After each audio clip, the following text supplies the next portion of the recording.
الحمد لله رب العالمين والصلاة والسلام على سيد المرسلين وعلى آله وأصحابه ومن تبعهم بإحسان إلى يوم الدين. أما بعد. أعوذ بالله من الشيطان الرجيم. بسم الله الرحمن الرحيم. ونذر الموازين القسط ليوم القيامة فلا تظلم نفس شيئا وإن كان مثقال حبة من خردل أتينا بها وكفى بنا حاسبين. آج کی محفل میں اللہ رب العالمین کے اگلے کام کے بارے میں، اس کے ایسے انصاف کے بارے میں جسے نقص پر کوئی کمی لاحق نہیں ہے کا بیان سنیں گے. اللہ رب العالمین کی صفت ہے کہ وہ عدل کرنے والا ہے، انصاف کرنے والا ہے. اور اللہ رب العالمین کا یہ عدل انصاف کرنا صرف بندوں کے درمیان نہیں ہے، بلکہ اللہ رب العالمین کی جتنی مخلوق ہے، جتنے بھی جاندار کو اللہ رب العالمین نے پیدا کیا ہے، ان سب کے مابین ہے. اور یہ چیز اس بات کی شاہد ہے کہ اللہ رب العالمین کا عدل انصاف یہ مکمل ہے، ہر چیز کو شامل ہے. اور اس بات کا بھی گواہ ہے کہ اللہ رب العالمین کی قدرت جو ہے وہ بے پایہ اور بے مثال ہے. اللہ رب العالمین ہر چیز پہ قادر ہے. اسی طرح اللہ رب العالمین ہر چیز کے درمیان انصاف کو قائم کرے گا. اللہ رب العالمین نے ظلم کو اپنے لیے حرام کر رکھا ہے. انی حرمت الظلم علی نفسی وجعلتہ بینکم محرما فلا تظالموا. بڑی مشہور حدیث قدسی، اس میں اللہ رب العالمین نے فرمایا ہے کہ میں نے اپنے اوپر ظلم کو حرام کر رکھا ہے. یعنی اللہ رب العالمین صرف انصاف کرتا ہے اور انصاف کرا کے رہے گا. بندوں کو اللہ رب العالمین نے اس دنیا کے اندر بتایا، ان کو شریعت کا پابند کیا، ان کو مکلف بنایا. جو لوگ اس دنیا کے اندر اللہ رب العالمین کے جو بندے آپس میں ایک دوسرے کے اوپر ظلم ڈالتے ہیں، وہ یہ ہرگز نہ سمجھیں کہ دنیا میں انہوں نے جو کچھ کیا ہے وہ سب کچھ یوں ہی ختم ہو گیا ہے، بلکہ ادنا سے ادنا حرکت بھی ہماری اللہ رب العالمین کے اثر ریکارڈ میں ہوتی ہے. ہر چیز کو اللہ رب العالمین حاضر کرے گا. اور جس کے اوپر بھی ہم نے ظلم کیا ہے، کسی ناحیے سے کیا ہو، کتنا ہی چھوٹا کیوں نہ کیا ہو، وہ سب کچھ اللہ رب العالمین کے ریکارڈ میں ہے. اور اس سب کا ہم کو سامنا کرنا ہے اور اللہ رب العالمین اس کا قصاص دلائے گا. یہ ساری باتیں قرآن کریم سے بھی واضح ہیں اور نبی کریم صلی اللہ علیہ وسلم کی کثرت سے حدیثیں ملتی ہیں، جس کے اندر بہت تفصیلی بیان اس سلسلے میں ملتا ہے. سورہ انبیاء کی آیت کریمہ جو میں نے ابھی آپ کے سامنے پڑھی ہے، اس میں اللہ رب العالمین نے فرمایا وَنَضَعُ الْمَوَازِينَ الْقِسْطَ لِيَوْمِ الْقِيَامَةِ. روز قیامت ہم انصاف والے ترازوؤں کو سامنے لے آئیں گے، سب کے بیچ میں رکھیں گے. فَلَا تُظْلَمُ نَفْسٌ شَيْئًا. اس دن کسی کے اوپر کچھ بھی ظلم نہیں کیا جائے گا. وَإِنْ كَانَ مِثْقَالَ حَبَّةٍ مِّنْ خَرْدَلٍ أَتَيْنَا بِهَا. اگرچہ کسی کی زیادتی یا کسی کا ظلم رائی کے دانے کے برابر بھی ہوگا تو ہم اسے بھی لے کے آئیں گے. یعنی معمولی سے معمولی ظلم بھی اگر کسی نے کسی انسان کے ساتھ کیا ہے یا کسی کے ساتھ کیا ہے تو اللہ رب العالمین کا یہ وعدہ ہے کہ ہم اسے سامنے لائیں گے. وَكَفَى بِنَا حَاسِبِينَ. اور حساب کرنے والے کے اعتبار سے میں کافی ہوں.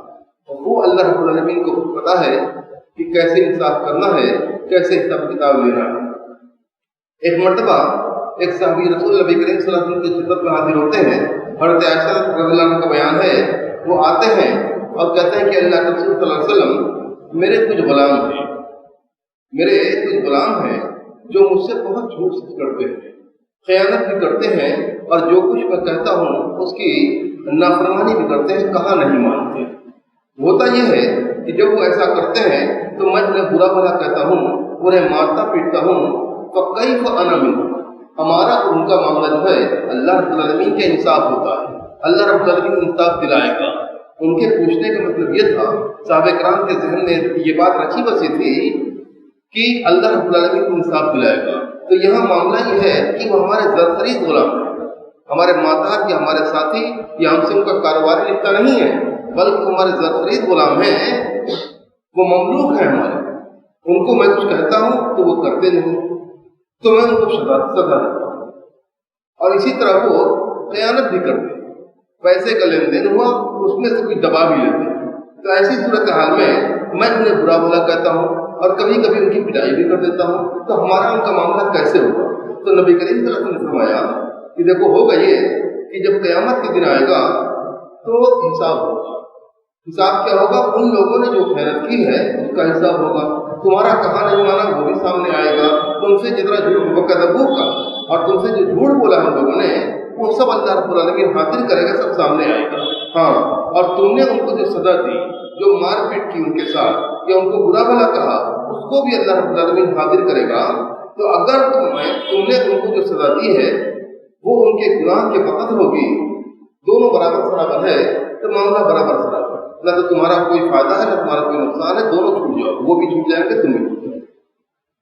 لیکن اگر تمہارا انہیں سزا دینا دون تم ان کے گناہوں سے کم ہے، کہاں رفت دینا، تو اس کا تمہیں فائدہ پہنچے گا۔ تم نے سزا کم دی ہے اور تمہارا یہ نقصان ہوا ہے، تم کو اس کا اللہ رب العالمین بدلہ دلائے گا، فساد دلائے گا۔ وَإِن كَانَتْ عِقَابُكَ إِيَّاهُمْ فَوْقَ ذُنُوبِهِمْ اُقْتُصْ لَهُم مِّنْهُ، لیکن اگر ایسا معاملہ ہوا کہ تم نے جو سزا دی وہ ان کے گناہوں سے زیادہ ہو گئی تو تم سے ان کے حق میں قصاص لیا جائے گا، کہ یقینی ہے وہ کیا رہے گا۔ فَتَنَحَّ الرَّجُلُ، وہ صحابی رسول وہاں سے اٹھے، کنارے ہوئے اور وہ رونے لگے، آواز کے ساتھ وہ رونے لگے۔ تو نبی کریم صلی اللہ علیہ وسلم نے ان سے کہا کیا تم نے اما تقرأ قوله تعالیٰ، کیا تم قرآن کریم کی آیت کریمہ نہیں پڑھتے ہو؟ وَنَضَعُ الْمَوَازِينَ الْقِسْطَ لِيَوْمِ الْقِيَامَةِ، ہم انصاف کے ترازو کو وضع کر کے سامنے رکھیں گے۔ تو نبی کریم صلی اللہ علیہ وسلم نے ان سے یہ بات فرمائی کہ دیکھو قرآن کریم میں اللہ رب العالمین نے بالکل واضح کر دیا اس چیز کو کہ ہم انصاف کریں گے، اور یہ انصاف اللہ رب العالمین کا یہ ہر مخلوق کے درمیان ہوگا۔ حدیث کے اندر ملتا ہے یہاں تک کہ چونٹی نے اگر دوسری چونٹی کو تکلیف دی ہے تو اتنی معمولی سی اللہ رب العالمین کی مخلوق جو بہت چھوٹی ہے، اس کو بھی اللہ رب العالمین حاضر کرے گا، دوبارہ پیدا کرے گا، اس کو سامنے لائے گا اور ان کو ساتھ دلائے گا۔ ایک حدیث میں آتا ہے یُقْتَصُ الْخَلْقُ بِبَعْضِ مِنْ بَعْضٍ حَتَّى الْجَمَّاعُ مِنَ الْقَرْنَةِ وَحَتَّى الذَّرَّةُ مِنَ الذَّرَّةِ، اللہ رب العالمین مخلوق کو کے ساتھ دلائے گا، بدلہ دلائے گا۔ جو مظالم دنیا کے اندر ہوئے ہیں، کسی نے کسی کے اوپر کیا ہے، اللہ رب العالمین اس کا ساتھ دلائے گا۔ اور نبی کریم صلی اللہ علیہ وسلم نے اتنا واضح کر دیا کہ کوئی یہ نہ سمجھ بیٹھے کہ ہم دنیا میں بہت دبنگ تھے، ہماری چلتی تھی، ہمارے اثر رسوخ تھا، لوگ ہم سے دب کے رہتے تھے، معاشرے میں ہماری ایک حیثیت تھی، تو ہمارا معاملہ سب رفع دفع ہے، کوئی ایسا ہرگز نہ سمجھے۔ اسی لیے نبی کریم صلی اللہ علیہ وسلم نے بالکل وضاحت کر دی اور فرمایا حتی الجماع من القرن، یہ جو جانور ہوتے ہیں بے سین کے اور سین کے، ابھی ہم لوگوں نے مناظر کو دیکھا اپنے گھروں کے اندر بقرعید کی قربانی کے سلسلے میں کہ جانور ایک دوسرے کو مارتے ہیں اپنے سینگوں سے۔ بعض ہوتے ہیں جن کے پاس سینگ نہیں ہوتے، اللہ رب العالمین نے ان کو بغیر سینگ کا پیدا کیا ہے۔ اسی طرح لوگوں میں معاشرے کے اندر بہت سارے لوگ ہوتے ہیں جن کا کوئی زور نہیں ہوتا، جیسے وہ بغیر سینگ کے ہوتے ہیں، اس طرح کے جانوروں کا کوئی زور کوئی زبردستی نہیں ہوتی، وہ بہت ہی کمزور ہوتے ہیں، ہر لحاظ سے کمزور ہوتے ہیں، معاشرے میں ان کی کوئی حیثیت بھی نہیں ہوتی اور ان کے پاس کوئی طاقت نہیں ہوتی اور کوئی مال و اسباب بھی ان کے پاس نہیں ہوا کرتے ہیں۔ تو ایسے لوگوں کو بالخصوص معاشرے کے اندر دبایا جاتا ہے۔ یہ تمام چیزیں جو معاشرے کے اندر ہوتی ہیں یہ اسلامی سوسائٹی کے خط و خال نہیں ہے کسی بھی طرح سے، اور اس کی کوئی یہ پہچان نہیں ہے کہ اسلامی معاشرے کے اندر اس طرح کی چیزیں روا ہو۔ اسلامی معاشرہ تو وہ ہوتا ہے جہاں ہر طرح کا انصاف موجود ہوتا ہے، جہاں کوئی شخص کسی کے ساتھ ظلم کرنے سے ڈر جاتا ہے، وہ جانتا ہے وہ اس کا ایمان اللہ رب العالمین کی حساب کتاب پر ہے اور اس قصاص پر ہے جو انسان کو آخرت کے اندر دینا ہے۔ تو یہاں اللہ نے وضاحت کر دی کہ جو بے سینگ کے جانور ہیں ان کو بھی اللہ رب العالمین کی سینگ والے جانور سے انصاف دلائے گا، وحتی الذرۃ من الذرۃ، یہاں تک کہ چونٹی کو بھی ایک دوسرے سے انصاف دلائے گا۔ تو یہ اللہ رب العالمین کی کمال قدرت ہے کہ وہ ہر چیز کو، جتنی مخلوق اس دنیا کے اندر آئی ہے، سب کو دوبارہ قیامت کے روز برپا کرے گا، اسے دوبارہ زندہ کرے گا اور قصاص کا عمل یہ سامنے آئے گا۔ تو انسان کو یہ سمجھنا چاہیے کہ ہم معاشرے کے اندر رہ کر کسی کے ساتھ کسی طرح کی زیادتی کا کام نہ کریں، اس لیے کہ اگر ہم ایسا کرتے ہیں تو اس روز اللہ رب العالمین کے ساتھ ضرور دلائے گا، اور وہاں انسان کے پاس کوئی دولت نہیں ہوگی، کوئی روپیہ پیسہ نہیں ہوگا، درہم و دینار نہیں ہوگا، وہاں جو ہوگا نیکی اور بدی ہوگی اور اسی سے لین دین ہوگا۔ تو یہ معاملہ بڑا خطرناک ہے۔ انسان نیکیاں کرتا ہے وہ اپنے فائدے کے لیے کرتا ہے کہ ہم کو آخرت میں اس کا فائدہ پہنچے، لیکن خدا نہ خواستہ اگر ہم نے ظلم کیا ہے لوگوں کے اوپر اس معاشرے کے اندر، تو وہ ساری نیکیاں ان کو تقسیم کر دی جائیں گی، اور انسان جس نے سمجھا تھا کہ بڑی نیکیاں کی ہیں وہ تہی دامن رہ جائے گا، اس کا ہاتھ خالی کا خالی رہ جائے گا، اس کے ہاتھ کچھ نہ آئے گا اپنی نیکیوں میں سے۔ یہ چیزیں ایسی ہیں جو انسان کو عبرت دلاتی ہیں۔ انسان ایسے ہر حرکت سے بچے۔ معاشرے کے اندر ہوتا ہے ہم کاروبار کرتے ہیں، ہمارا بہت سارے لوگوں سے کاروبار ہوتا ہے، لوگ آتے ہیں، کبھی کبھی انسان کے ذہن میں بات آ سکتی ہے کہ فلاں کی ساڑی میں اتنا عیب تھا، لاؤ اس کا اتنا کاٹ کے بیچارہ کیا کر سکتا ہے۔ ذہن کے اندر اگر ایسی بات آئی تو فوراً نبی کریم صلی اللہ علیہ وسلم کی حدیثیں اور قرآن کریم کی آیات بھی ہمارے ذہن میں آنی چاہیے کہ یہ موقع آج تو ہم یہاں اس کے ساتھ دبا سکتے ہیں، معاملہ ایسا کر سکتے ہیں جو ظلم کا ہو، یہاں کوئی ہمارا کچھ نہیں بگاڑ سکتا، لیکن ایک دن آئے گا جب یہ ہمارا عمل جو ہم نے اپنی کوٹھی کے اندر کیا ہے یا اپنی کاروبار کی جگہوں میں کیا ہے، کسی نے نہیں دیکھا، کسی نے نہیں جانا، لیکن وہ سب کچھ سارے معاملات اللہ رب العالمین سامنے کرے گا اور ہم کو اپنی نیکیوں میں سے اس کو بھرنا پڑ سکتا ہے۔ یہ بہت سنگین چیز ہے۔ تو ہم لوگ اگر کاروبار کرتے ہیں جہاں ہم اس چیز کو دیکھتے ہیں کہ ہم حرام سے بچیں، وہی اس طرح کی زیادتی سے بھی ہم کو بچنا چاہیے، اس لیے کہ یہ چیزیں بھی ہمارے کاروبار کے اندر اور ہماری آمدنی کے اندر حرام کی آمدش کسی دروازے سے کر دیتی ہیں، اور یقیناً ہم لوگوں کو اس کا بہت بڑا خسارہ اگر ہم نے ایسا کیا ہے دنیا کے اندر تو اٹھانا پڑے گا۔